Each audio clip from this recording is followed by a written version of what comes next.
A menudo tomamos como referencia países con democracias destacadas, como Costa Rica, y pensamos en otras naciones con democracias estables, como Paraguay, pero ¿realmente es así? Te invitamos a Telégrafo Talks, donde conversaremos con Fernando Ulloa Alemán y Federico Rabino sobre el estado actual de las democracias de América Latina, cómo estamos y, más importante aún, hacia dónde nos dirigimos. Soy Saúl Melgar y te invito al próximo episodio de Telégrafo Talks. El panorama latinoamericano, ¿democracias en riesgo?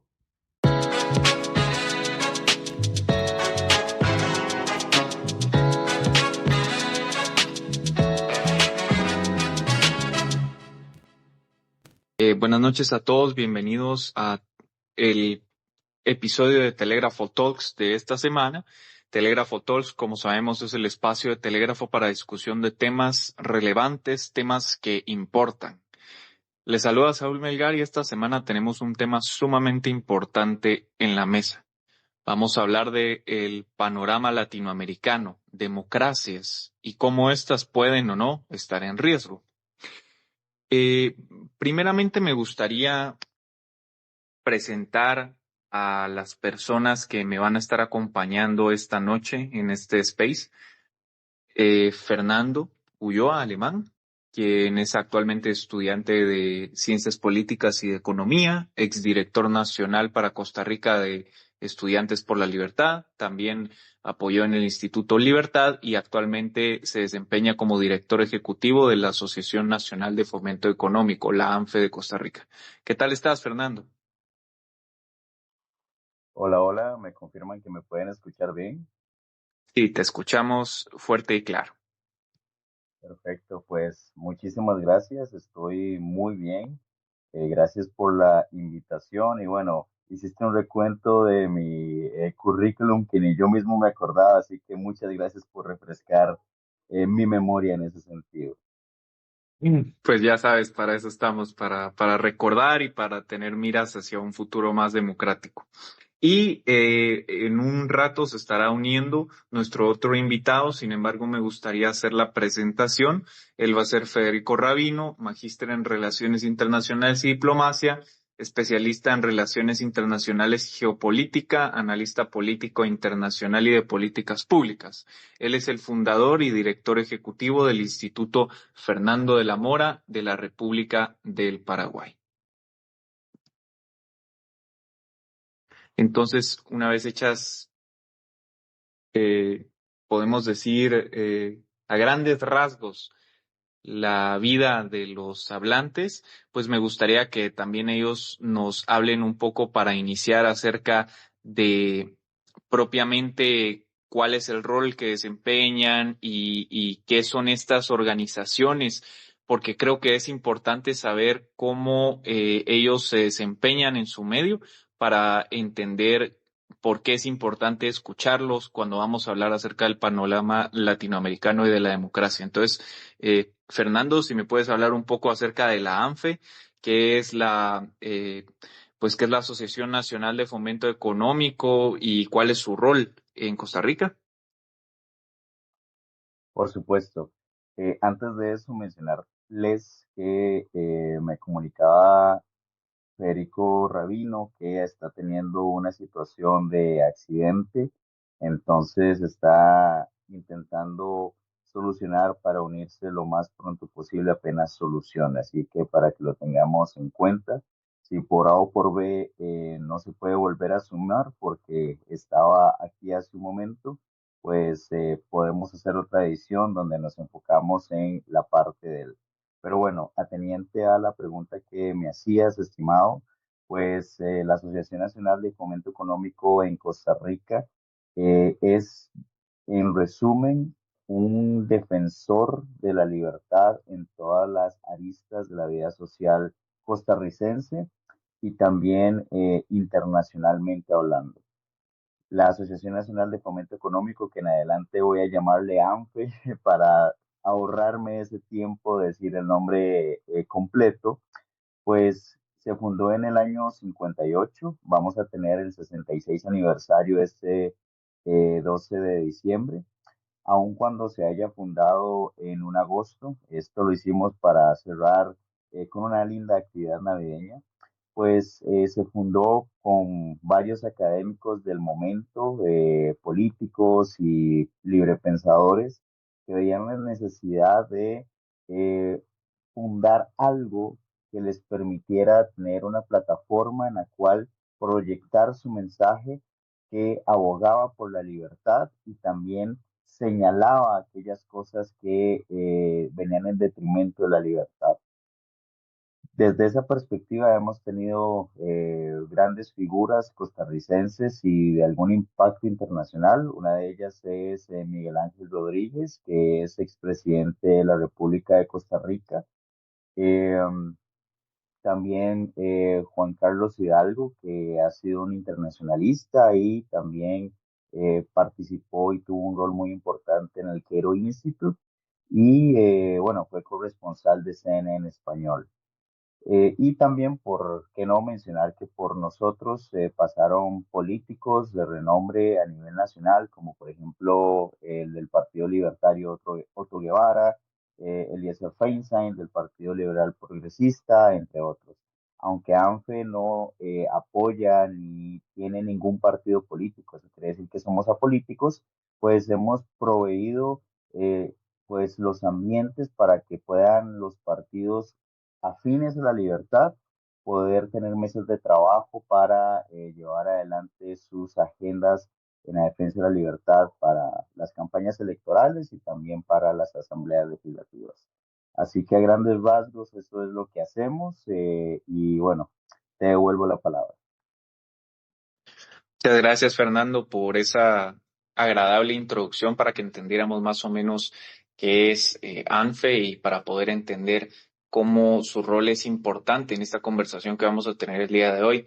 El hecho de que tú me indiques que es una asociación que ha tenido tanto tiempo en el medio costarricense, creo que les da a ustedes una cierta sabiduría y conocimiento acerca de la situación sociopolítica y pues democrática de Costa Rica. En ese caso, me gustaría pues que abordáramos uno de los primeros ejes que vamos a estar hablando la noche de hoy. Costa Rica ha sido siempre visto como la democracia más estable de Centroamérica. Sin embargo, pues esto no parece ser el criterio que comparte el actual presidente Rodrigo Chávez. Es irreverente, subido de tono, no es ajeno a las polémicas. Pues hemos visto cómo sus peleas verbales con la prensa han llevado hasta que la Corte Suprema de Justicia de Costa Rica se tenga que meter en los asuntos. Y muy al estilo de personalidades como Andrés Manuel, él despotrica contra los medios de comunicación. Públicamente ha llamado a Costa Rica como la dictadura perfecta y critica a los gobiernos anteriores a su persona, pues obedeciendo un fallido intento por hacer llegar al poder su ley Jaguar, que como sabemos fue una ley sumamente peligrosa para la independencia de los poderes en Costa Rica y específicamente de la Contraloría General de Cuentas. Entonces, en ese contexto del actual presidente costarricense, me gustaría saber cómo evalúas tú el estado de la democracia en Costa Rica. Wow, definitivamente si respondo esto de una forma tan puntual, sacaría una tesis de magíster o doctoral, definitivamente. No podría darle una puntuación del 1 al 10 o del 1 al 5. Lo que sí te puedo mencionar y le puedo mencionar a los que nos escuchan en esta oportunidad y los que futuramente vayan a escuchar la grabación, es que la democracia costarricense, el sistema democrático está viniendo en detrimento, ¿verdad? Cuando hablamos de democracia, tenemos que definir muy bien de lo que estamos hablando. Democracia puede ser visto como la representación del pueblo por el pueblo y para el pueblo, ¿verdad? Eso para mí es una definición muy general y a veces puede caer en ambigüedad. Es una definición pues muy clásica de la antigua Grecia.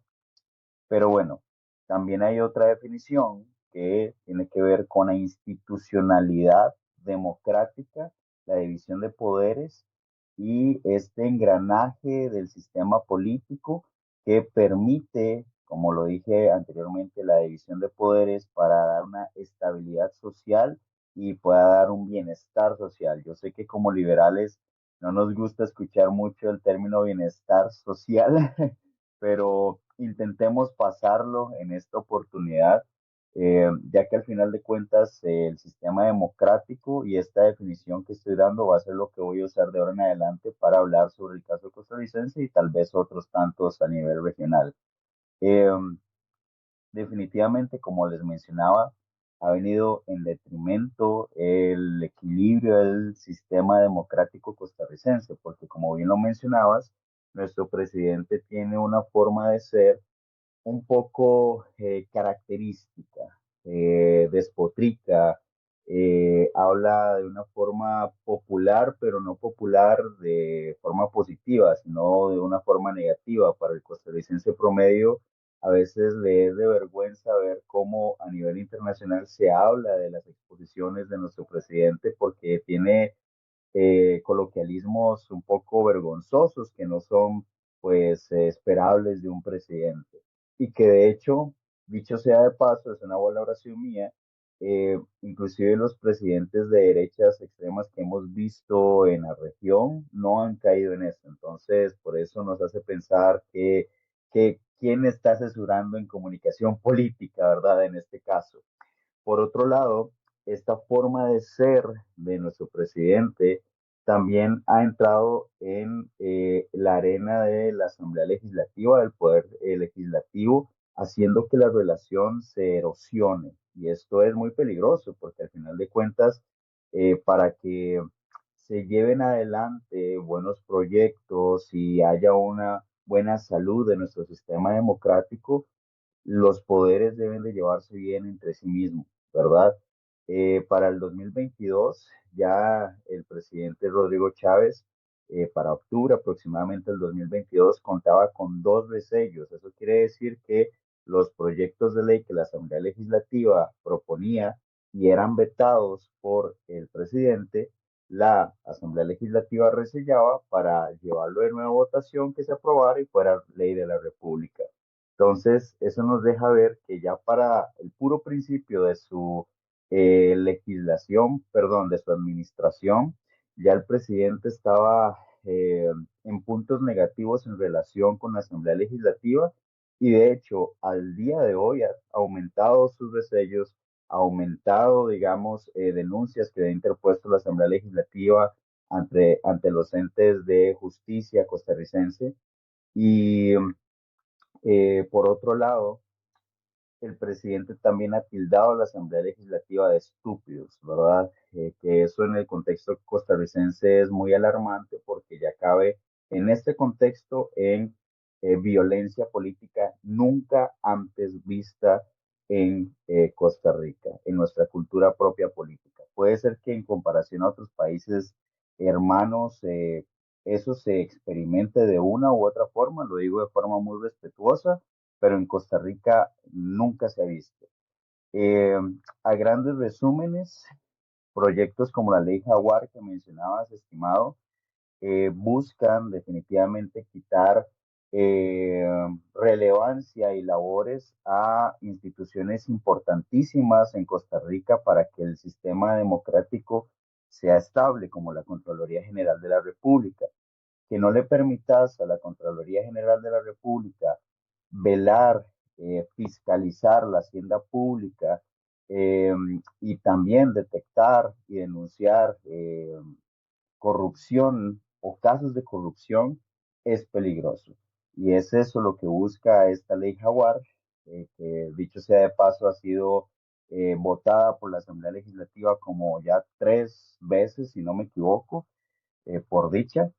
Pero bueno, nos da un horizonte de que lo que busca la administración del Poder Ejecutivo es debilitar los poderes y los balances de nuestro sistema democrático para cuerpar más al Poder Ejecutivo con poder. Y si alguien se lo prohíbe, pues juzgar que la otra parte, la oposición, la que no está permitiendo que la ley Jaguar se dé, o sea, la Asamblea Legislativa, es el culpable de los males costarricenses y que para mí, honestamente, a este punto y a estas alturas del partido es una falsedad y una falacia. Así que espero con esta respuesta haber respondido, valga la redundancia, a tu pregunta. Excelente, gracias por tu punto de vista. Destaco algunos de los puntos tan importantes que tú fuiste desarrollando. Creo que algo que existe muy en el fondo es este combate directo o a veces indirecto que existe y esta enemistad que existe entre los diferentes organismos del Estado y que no considero yo que sea sano que se dé una confrontación tan directa, si bien pueden variar en los puntos de vista, que exista este tipo de confrontaciones entre los tres organismos del Estado, considero que no es un buen indicador de la democracia de un país. Y no lo digo en descrédito de Costa Rica, es algo que es muy general, pasa mucho en Guatemala. Actualmente estamos viviendo una situación muy similar. Te comento que incluso anoche tuvimos una sesión en el Congreso que se extendió desde las 4 de la tarde hasta las 6 de la mañana para poder buscar, entre otras leyes, aprobar la referente a buscar devolverle la personalidad jurídica al partido que actualmente desempeña el oficialismo. Entonces, yo sí considero que ese es un punto muy importante, el hablar acerca de cómo ese tipo de confrontaciones directas entre los organismos del Estado pueden eh, destruir las bases sólidas de la democracia. Sí, de hecho, es un tema que estuve viendo recientemente en noticias, ¿verdad? En lo referente de Guatemala, que no quería mencionar, porque al final de cuentas respeto mucho cómo se llevan los procesos políticos de mis hermanos países, ¿verdad? Pero bueno, creo que un punto positivo que puedo sacar de aquí es que en el caso guatemalteco, hasta donde yo puedo ver en el exterior, se está dando pues este debate, esta conversación en el área de la Asamblea Legislativa, ¿verdad? Y si se aprobó, pues bueno, se aprobó por medio de los legisladores, pero no ha sido por medio de un proceso de boxeo político, ¿verdad? Si lo podemos poner en esos términos donde se pelea el ejecutivo con los asambleístas y viceversa, ¿verdad? Eso puedo aplaudirlo. Ahora, el resultado de devolverle la personería jurídica a el oficialismo, pues sí es algo que hay que seguirle el paso a ver qué tan positivo o negativo pudiera ser, ¿verdad? Pero bueno, eso es lo que puedo decir del caso guatemalteco hasta el momento. Muchas gracias por tu punto de vista, que desde una perspectiva que puede ser tal vez desde un tercero imparcial, creo que es un punto de vista muy bueno y medido. Eh, Abordando otra temática, eh, me gustaría hablar acerca de la juventud, del rol de la juventud en la democracia. Yo todavía me considero joven, a pesar de que nací en los 90, pero ya vamos saliendo de la época de los jóvenes adultos a los adultos plenos y como tal siento que los que nacimos en esa época cada vez más buscamos apoyar a las nuevas generaciones tratando de que tengan estos espacios políticos y de libertad de expresión para dar su punto de vista acerca del desarrollo de la democracia en sus diversos países. En tal sentido, me gustaría saber cuál es el rol para ti de la juventud en la democracia actual. Uf, qué pregunta más acertada, amplia y necesaria. Acertada porque en efecto son los cambios generacionales los que están sucediendo y siempre van a suceder y que son tan necesarios para toda área de la vida y más en el asunto político. Si nosotros confiamos y creemos en la democracia, creemos en definitivo que no se puede quedar una persona o un grupo estático en el poder. Eso quiere decir que tienen que dar la estafeta a las generaciones que vienen detrás, ¿verdad? Por eso es necesario, en definitivo. cuando ya vemos casos, como por ejemplo en el de nuestro país hermano Nicaragua, mucho su situación, que por estas resoluciones del Ejecutivo, el Ejecutivo mismo, la familia Ortega Murillo, se queda en el poder y dice, bueno, es que ya todo nos obedece a nosotros, ahí ya alarmémonos, ¿verdad? Porque ahí nada más la muerte de estos poderes dinásticos es lo que hace que se haga un relevo generacional. Eh, Ahora volviendo en el caso de los países que están alrededor nuestro, ¿verdad? Del mismo Costa Rica, bueno, eh, vemos un repunte de juventudes que creen en la libertad, que creen en la democracia, que están buscando herramientas para desarrollar sus liderazgos, que están buscando herramientas para acuerparse más en la academia.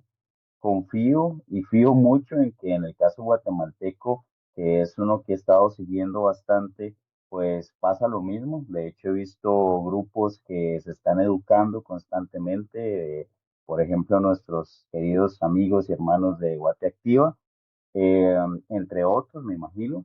En el caso hondureño, pues es un poco más complicado, la verdad, porque digamos, es un poco sincrético lo que pasa a los adentros de Honduras por el sistema político que tienen, que si bien no podemos decir que es totalmente totalitario, pero sí tiene un escenario político que se incentiva que las juventudes participen y es, digamos, evidente y entendible por qué entonces no se organizan para poder, eh, pues, acuerparse con herramientas que les ayuden a fortalecer su democracia y libertad. En el caso salvadoreño, sabemos qué es lo que pasa. Bueno, si no estás a favor de nuevas ideas o del oficialismo salvadoreño, del buquelismo, pues simplemente no tenés chance para participar en el escenario nacional o desarrollarte como juventud. Y bueno, en el caso nicaragüense, pues sabemos qué es lo que pasa. Cualquier joven que se pronuncia en contra de la administración dictatorial de Ortega Murillo, pues simplemente es exiliado. Correcto, creo que es muy buena idea y es muy sano hablar acerca de nuestra región en específico. Tal vez más adelante, cuando se una nuestro otro invitado, podamos hablar un poco acerca de Sudamérica, pero el rol de la juventud en el actual eh, panorama político es sumamente importante y como bien decías tú, estamos ante un cambio generacional. En el caso de Guatemala vemos cómo las nuevas generaciones se interesan cada vez más a través de las redes sociales en participar en los procesos democráticos, en informarse, entre otras. Bien mencionabas algunas de las asociaciones y de grupos que aquí en Guatemala fomentan la política en la gente joven y pues en mi caso en específico, cuando me empecé a desempeñar en esos grupos, me percaté de que no es en un sector específico de la población que está surgiendo eh, esta relevancia de la política. Había ingenieros, había psicólogos, había doctores, médicos, incluso la revista Telégrafo en sus más altas esferas está conformada por médicos, por comunicadores, por diferentes profesiones. Entonces podemos ver cómo esa política, la política y el estudio de la política propiamente no se quedan solo como una tarea de la ciencia social, sino que se busca o los jóvenes buscan entenderla, porque a fin de cuentas las decisiones políticas influyen en su futuro, en sus decisiones y cómo pues pueden llegar a limitarlos propiamente en sus libertades individuales, que creo que es un punto muy atinado. Em, Creo que tocaste un punto muy importante que era el que me gustaría hablar, la democracia en países donde la democracia parece no existir. Claro, es el caso de Nicaragua, en donde tenemos a esta pareja, a Ortega, a Murillo, y ya tenemos ya a estos cuasi reyes eh, que como si fueran un rey, que como si fueran Luis XIV, digamos.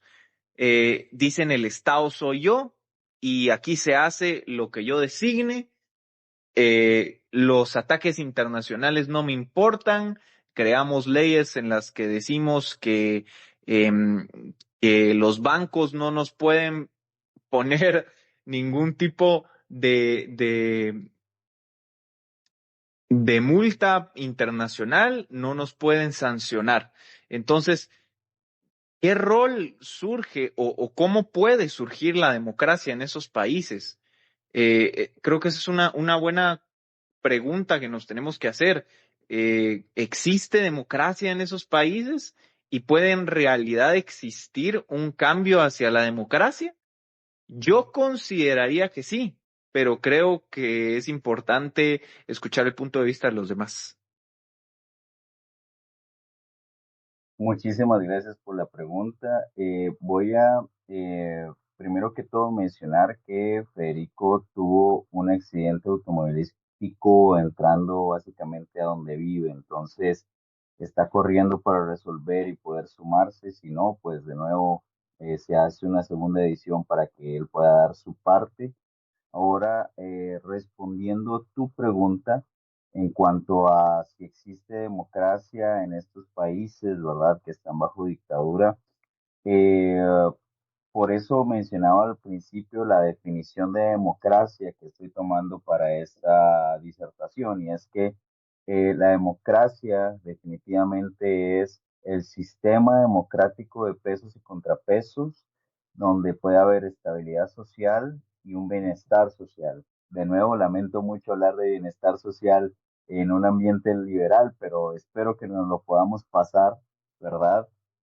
Porque al final de cuentas el sistema democrático y esta institucionalidad y estos contrapesos lo que buscan es dar pues esa estabilidad, ¿verdad? Y también un poco de bienestar y seguridad social. Es un legado de grandes próceres de la región, ¿verdad? Que veían en la libertad de diferentes puntos de vista y diferentes escuelas y buscaban dar esta estabilidad tan necesaria para nuestros países. Ahora devolviéndonos a estos países donde hay autoritarismo, dictaduras, como en el caso nicaragüense, lo que puedo comunicar es que no puede haber democracia en este país, en Nicaragua, donde las instituciones ya no obedecen a un sistema de pesos y contrapesos. Si las instituciones totalmente obedecen de forma piramidal al Ejecutivo y en específico a la familia Ortega Murillo, ya ahí no hay democracia. Si ellos dictan que se debe, por medio del judicial, cerrar un local, cerrar una institución, perseguir una familia, hacer esto o aquello, sin ninguna traba o contrapoder, ahí ya no hay democracia. Así que, en efecto, en países que tienen este corte, ya no le podemos llamar democracia. Podríamos llamarle eh, un sistema autocrático, podemos llamarle lo que querramos, dictadura plena al aire, pero no democracia, porque si decimos que tiene un poquito de democracia, sería una ofensa para grandes próceres del pasado y también por países que en este momento están luchando por mantener sus democracias, ¿verdad? Esa sería mi opinión. Hay otro caso, por ejemplo, el hondureño, que ha tenido vistazos de golpes de Estado porque se han sentido como ya en un autoritarismo por parte de Xiomara Castro y el oficialismo. Eh, no pasó el golpe de Estado, ahora están pensando bastante qué es lo que va a pasar en las elecciones que vienen el siguiente año. Es muy probable, como mencionan algunos compañeros y colegas míos hondureños, que como el oficialismo tiene bastante recurso económico más que otros partidos y está bien fortalecido, pueda haber una elección un poco turbia. Esperemos que no sea así, pero si ya este partido se reelige nuevamente y tiene el mismo corte que Xiomara le ha estado dando, ahí ya podríamos estar entrando en un proceso en el cual Honduras, si bien ha tenido un sistema democrático un poco inestable, pues inestabiliza aún más. Y lo digo con todo el cariño para mis hermanos hondureños, ¿verdad? Eh, en el caso de El Salvador, pues sabemos qué es lo que pasa. Ahí, pues como decimos en Costa Rica, apague la luz y vámonos. Pues Bukele está en su segundo mandato, está agarrando mucho más fuerza, ya no hay oposición o si la hay es muy mínima, entonces eh, aquí lo que tendríamos que pensar es, bueno, ¿qué definición de democracia le podríamos dar? Porque al final le fue votado Bukele como por más del 70 o 80% de las personas que tenían la posibilidad de votar, ¿verdad? Eso quiere decir que tiene un gran respaldo de la población salvadoreña. En el caso costarricense, pues se ha dado estadísticas de que el presidente Chávez está aumentando su popularidad y está llegando a un 70-80%, y que esto se va a reflejar en las elecciones futuras, donde es posible que la persona que goce de la bendición de Chávez pueda quedar como presidente de Costa Rica, ¿verdad? Porque tendría una aprobación de alrededor del 50-60% del electorado. Así que, bueno, ahí comencé por Nicaragua, hundí un poco el asunto de Honduras, El Salvador y regresé a Costa Rica, pero en definitiva quiero dejar nada más esto bien remarcado y es que donde hay un sistema en el cual las instituciones obedecen a una cabeza de forma piramidal, ahí ya no le podemos llamar democracia. Y eso es básicamente lo que pasa en Nicaragua. Y que lamentablemente parece que hay una tendencia en nuestros países en la región a tirar hacia ese lado desde distintas vertientes y pensamientos, sea de izquierda o de derecha. Excelente, gracias por ese punto de vista regional, que creo que es algo que hemos estado tratando de hacer hasta ahora y considero que es efectivo. El abordarlo no solo desde la perspectiva de nuestras naciones en singular, sino de Centroamérica como un conjunto. Creo que es una buena idea. Me gustaría hablar un poco acerca de la influencia de los actores externos en las democracias latinoamericanas. Pues creo que es casi un pecado el ignorar el elefante que está en la habitación, ¿verdad? Hace menos de un mes en los Estados Unidos de América, el presidente o el expresidente en ese momento, Donald Trump, logró un triunfo decisivo y se condecoró como el 47º presidente de los Estados Unidos. Esto ha generado un verdadero huracán de especulación sobre su rol y qué tan activo será en la política a nivel global. Sin irnos tanto a la política global y sin abordar los conflictos internacionales como Ucrania y Medio Oriente, tal vez ya desde un aspecto regional, pues tengo dos preguntas. ¿Cuál crees tú que va a ser el rol que va a tener una figura como Donald Trump? Un rol general en el continente, va a ser un rol activo, no lo va a hacer, ya sabemos que va a imponer aranceles del 25% a Canadá y a México, pero saliendo desde ese aspecto económico a nuestros países hermanos, ¿cuál crees tú que va a ser el rol que va a jugar un Donald Trump en Latinoamérica? Y también me gustaría saber si tú consideras que el estilo político de Donald Trump ha influido en el auge de movimientos o líderes similares en América Latina. Ok, estimado, ahí son dos preguntas que con mucho gusto te respondo. La primera de ellas me va a tener que disculpar mi estimado Federico Rabino que me meta en esa área de la geopolítica, porque sí es un tema muy geopolítico, pero con mucho gusto lo abordamos. Eh, si Donald Trump, el actual presidente electo de Estados Unidos, va a tener mucho más injerencia en Latinoamérica y en la política internacional latinoamericana, por supuesto que sí. Es evidente y con mucha más fuerza que en su primera administración, ¿verdad? ¿Esto por qué lo digo? Porque tenemos actores que están simpatizantes a esta elección de Donald Trump, como lo son Nayib Bukele en El Salvador y el estimadísimo Javier Milei en Argentina. Eh, Javier Milei, dicho sea de paso, fue el primer presidente, eh, me imagino que a nivel mundial o latinoamericano, que se pudo reunir con Donald Trump una vez que él ganó las elecciones norteamericanas. Eso ya nos deja un vistazo de la cercanía que tienen en este momento.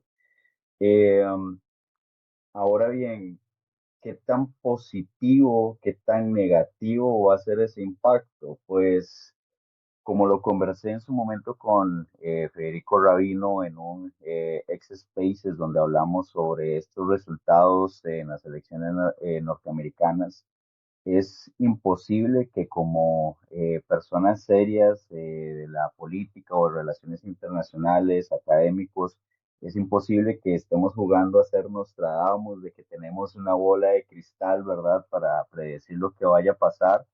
No te podría decir si va a ser un impacto positivo o negativo. Hay que primero dejar que las cosas caminen poco a poco, ver cómo evoluciona mes a mes. Sí hay que ser muy claros. Una de las primeras cosas que podemos esperar es que vuelva esta doctrina de America First, ¿verdad? Make America Great Again. Estas doctrinas definitivamente van a poner al estadounidense en Estados Unidos primero que el extranjero, el migrante, ¿verdad? Eh, Eso lo podemos ya de una vez afirmar, eso va a pasar así. Es posible que aumente un poquito de manera negativa el asunto de la xenofobia. Estoy muy claro que va a pasar. Eh, Ahora bien, hay que tener muy en claro que no solamente en Estados Unidos la xenofobia se da, ¿verdad? También se da en todos los países alrededor del globo terráqueo. Así que, bueno, tengamos la lupa en Estados Unidos hace que se magnifique ese fenómeno, ¿verdad? Y que esperemos que eso aumente. Eh, en las relaciones comerciales que tenga con China, eso en efecto va a tener un poco de impacto también en las relaciones que tenga el resto de países latinoamericanos con Estados Unidos y China. Eh, También va a tener un impacto económico. El asunto de las guerras es otro tema que en efecto pues podríamos conversar a grandes pinceladas, pero tendríamos que abordar con un ex Spaces más, ¿verdad? Eh, en su momento, Donald Trump, cuando fue presidente de Estados Unidos, logró algo histórico y es reunirse con países enemigos del Medio Oriente, Emiratos Árabes y Israel, y hacer que llevara un acuerdo de paz. Podemos esperar que haya algo ahorita en cuanto a Israel y Palestina similar. Tal vez, quién sabe si lo pueda resolver. Si lo resuelve, pues le aplaudo de pie. Si no, pues por lo menos que intente mejorar un poco la situación sería algo de bien recibir. Eh, la disputa Ucrania-Rusa, vamos a ver si lo solucionan un día, como lo había prometido en su momento. Am, pero bueno, a grandes rasgos podemos vislumbrar que sí va a tener un impacto su nueva presidencia, nada más que hay que esperar un poco cómo va a ser ese impacto, si sea positivo o negativo. Eh, Creo que la siguiente pregunta que me habías hecho, estimado, era sobre cómo la figura de Donald Trump ha estado incentivando y fomentando a juventudes en la región latinoamericana. Esa es la pregunta, ¿cierto? Sí, cómo el estilo político de Donald Trump ha influido en el auge de movimientos o líderes en América Latina, desde tu perspectiva. Sí, saliéndome de la geopolítica, ya la participación ciudadana y política, creo que todos en este X Spaces hemos participado de algún foro o de alguna asamblea de algún partido de centro derecha o afín a estas ideologías y hemos visto a una que otra persona, sea anciana, de mediana edad o joven, con un merchandise de Donald Trump, sea una gorra, sea una camisa. Eso nos evidencia que Donald Trump como figura, al igual que Milley, aunque de una forma un poco más baja, por así decirlo, en el asunto de qué tanto influencia o no, un poquito más baja que Milley, eh, influencia a jóvenes, personas de mediana edad en la región, y sean líderes o ciudadanos de a pie, como llamamos en ciencias políticas, que yo sé que es un término un poco complicado de bajar, ¿verdad? Pero ciudadanos normales, ¿verdad? Que salen a trabajar, van a estudiar, vuelven a su casa y no tienen mucha injerencia en la vida política. Sí, en efecto, para responder en un sí o no, sí, Donald Trump influencia con su imagen pública y política a líderes o movimientos o partidos aquí en Latinoamérica. En específico en Costa Rica, les puedo decir que el gane de Donald Trump nuevamente ha hecho que partidos políticos de ultraderecha costarricense, como la es Nueva República, que son partidos que, dicho sea de paso, son muy simpatizantes a movimientos religiosos, bueno, escucharon el gane de Donald Trump, se levantaron y aplaudieron, ¿verdad? Y que, por cierto, participan en foros de la CEPAC, de movimientos y partidos de ultraderecha. Me imagino, no lo he investigado, pero me imagino que eso ha pasado en los demás países hermanos con una política, digamos que normal, a excepción de Nicaragua, ¿verdad? Me imagino que ha pasado similar en Guatemala, en Honduras y por supuesto que en El Salvador. Am, entonces, me parecería, no sería nada raro que en las siguientes elecciones, en los siguientes años, veamos un repunte de estos movimientos y partidos políticos de ultraderecha y de corte religioso en nuestra región. Que qué tan positivo y negativo sea, pues eso depende de el lente ideológico que tengamos cada uno de nosotros como individuos en este X-Spaces, ¿verdad? O las personas que nos escuchen. En el asunto económico, pues eso podría ser un poco no tan positivo porque estos movimientos se caracterizan por ser proteccionistas, poner impuestos o aranceles, ¿verdad?, a las importaciones, exportaciones. Así que, bueno, hay que pensarlo muy bien, qué tanto nos beneficia, también en el asunto social, ¿verdad? Que muy probablemente las instituciones vuelvan a tener como un tinte un poco más nacionalistas, que esto también se transporta y se impregna a la sociedad civil. Entonces, es una conversación que de nuevo podría ahondarse en un X-Spaces en específico, pero te cedo la palabra. Adelante. Gracias por tu intervención muy certera. Eh, Creo que tocaste algunos puntos muy importantes. Créeme, lo que mencionas acerca de los políticos que pues actualmente se sintieron envalentonados a través de la victoria de Trump no es algo solo de Costa Rica, es algo que pasó incluso en Guatemala. Tenemos un diputado que el día que fue la elección justamente hubo una sesión en el Congreso y él se puso la gorra de Trump. El diputado Héctor Aldana del partido que fue el partido saliente actualmente del oficialismo, del partido Vamos, se puso la gorra de Trump y se fue a tomar fotos. Incluso tuvimos a gente que pues son a menos a determinados movimientos que sí podríamos decir los famosos que hablábamos la vez pasada tú y yo en una llamada que tuvimos, los que se llaman a sí mismos liberales en lo económico, conservadores en lo político, que a fin de cuentas pues eh, son a menos a la ultraderecha, ¿verdad?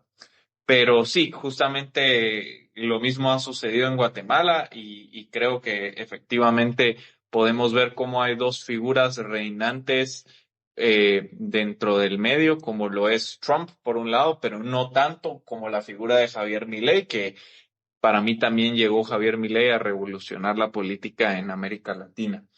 Eh, y también, pues, me gustaría un poco hablar acerca de, eh, a pasado el presente, me gustaría hablar acerca un poco del futuro. Yo tengo la costumbre de decir que la vida es una carrera, pero no es una carrera de obstáculos, sino de relevos. Esto en virtud de que si bien tenemos nuevos desafíos personales y buscamos superarlos en nuestros ámbitos, una vez logrado ello nos enfocamos más allá.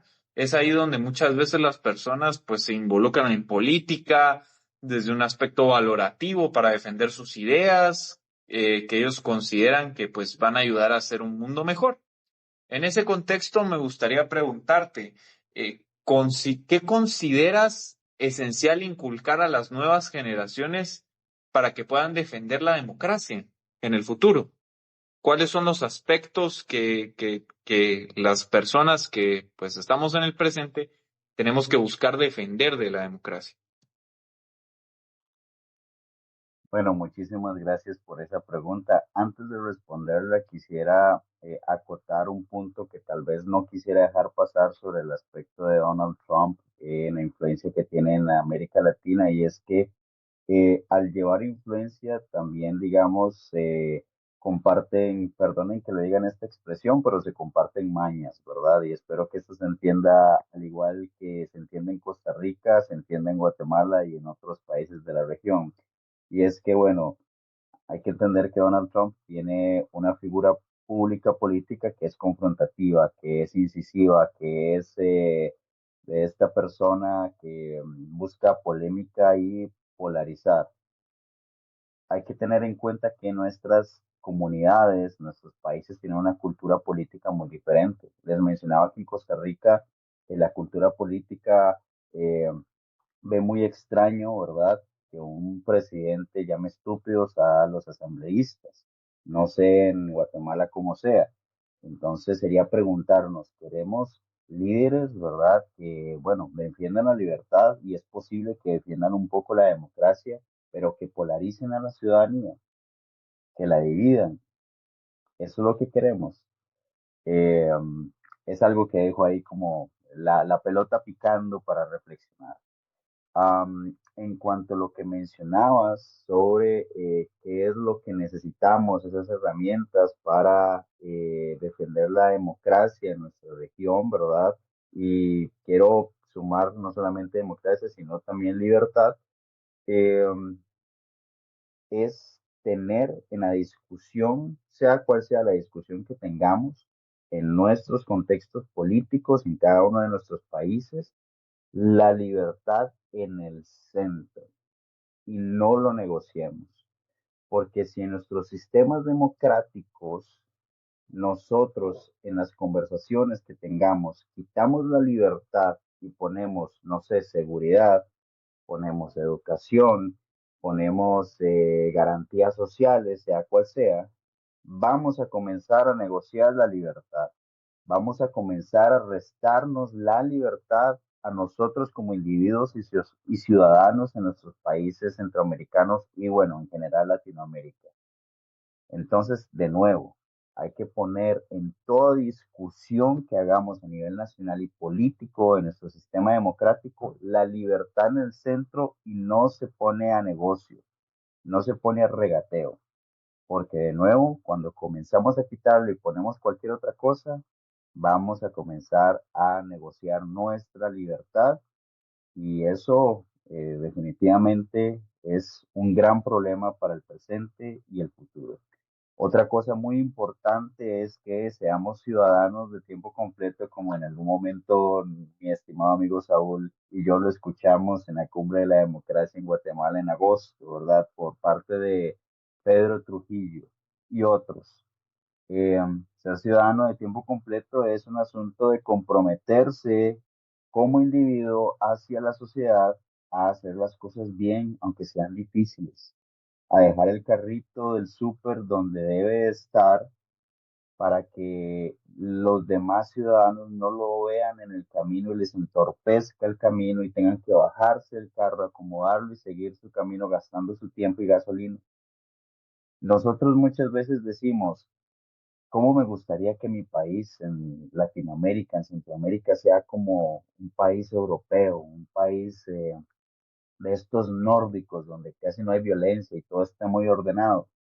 Pues si queremos apuntar para ahí, tenemos que cambiar esos hábitos latinoamericanos que están mal, ¿verdad?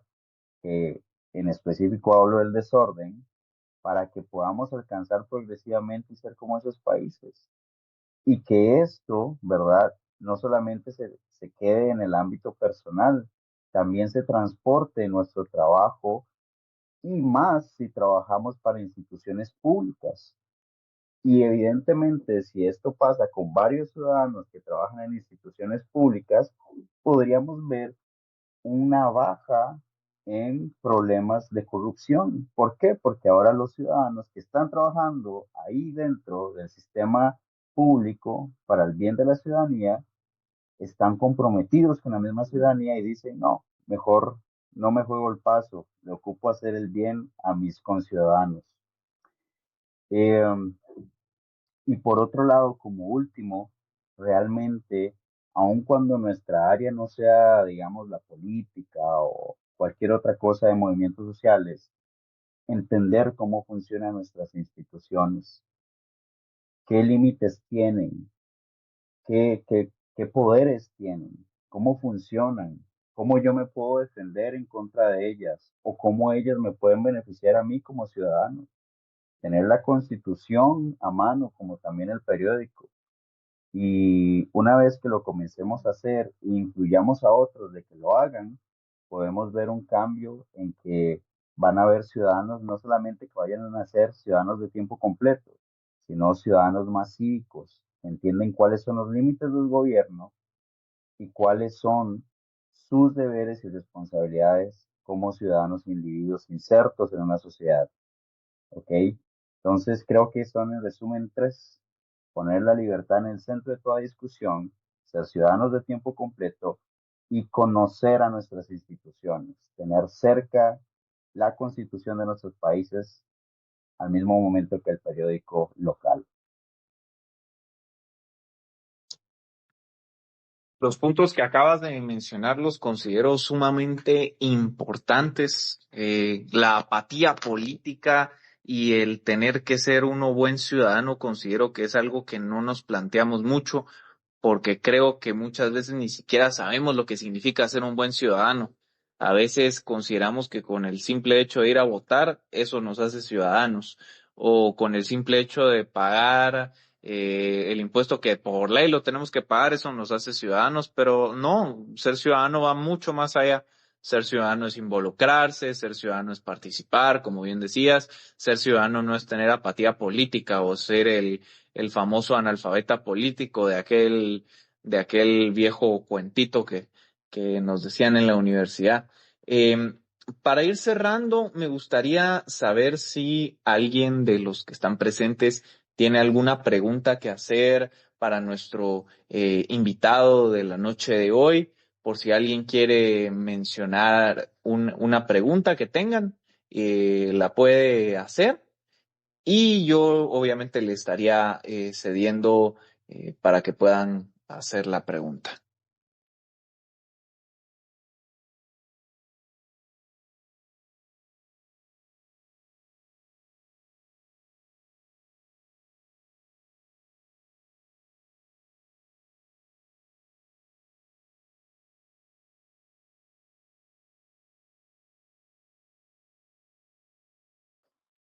Mientras que se animan a hacer sus preguntas, ahondar un poco en lo que mencionaba nuestro querido moderador en esta oportunidad, y es que al final de cuentas, esto que les menciono como recomendaciones para poder defender nuestra democracia y nuestra libertad, es importante que no caigamos en el analfabetismo cívico, político, que no caigamos en ser nada más ciudadanos serviles en el tiempo de las elecciones y que seamos olvidados, ¿verdad? Después de que las elecciones pasen.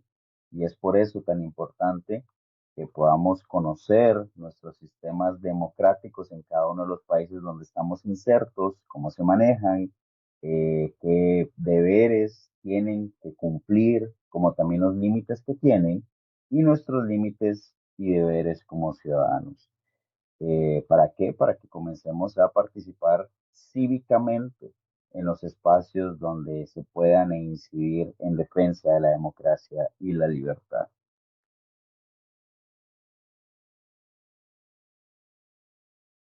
Perfecto, muchísimas gracias, Fernando. Por ahora no veo que haya preguntas. Por la hora yo creo que ya vamos a ir cerrando el space. Sin embargo, me gustaría recalcar y agradecer nuevamente a Fernando por su participación la noche de hoy.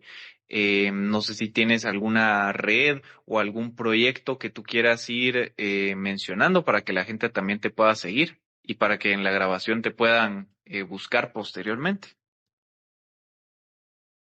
Sí, muchísimas gracias.